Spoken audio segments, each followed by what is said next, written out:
ఆడజన్మ కన్నీటి అలల సాగరం, చూస్తే చిన్నదే కాని బాధల భారం. ప్రతి అడుగులోనూ పరీక్ష, ప్రతి చూపులోనూ నిరీక్షణ. ఆశల రెక్కలు కాలి, గుండెల్లో మూగవేదన. ఆ కన్నీళ్లలో ఉన్నది పిరికితనం కాదు, ఆమె నవ్వే పెదవుల వెనక ఉన్న విషాదం. లోపల ఎన్ని గాయాలైనా బయట పడనీయదు, గతం ఎన్ని చీకట్లను తెచ్చినా తలెత్తుకు బతుకుతుంది. తన కన్నీరు అణువణువున ఒక కథ. ఆ కథలో ప్రేమ ఉంది, బంధాల కష్టముంది. అయినా ఆ కన్నీరు ఆమెను బలహీనం చెయ్యలేదు. అది ఆమెలోని ఆత్మగౌరవాన్ని పోషించింది. ఏమీ చెప్పకుండానే ఎన్నో నేర్చుకున్నది.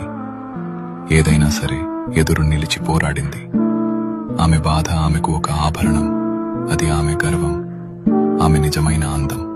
ఇది ఒక ఆడపిల్ల కన్నీరు, అది కరిగిపోయేది కాదు, కదిలించేది. కన్నీటి అలల సాగరంలోనూ ఆమె తలెత్తుకు నిలబడింది. అదే ఆమె బలం, అదే ఆమె గర్వం.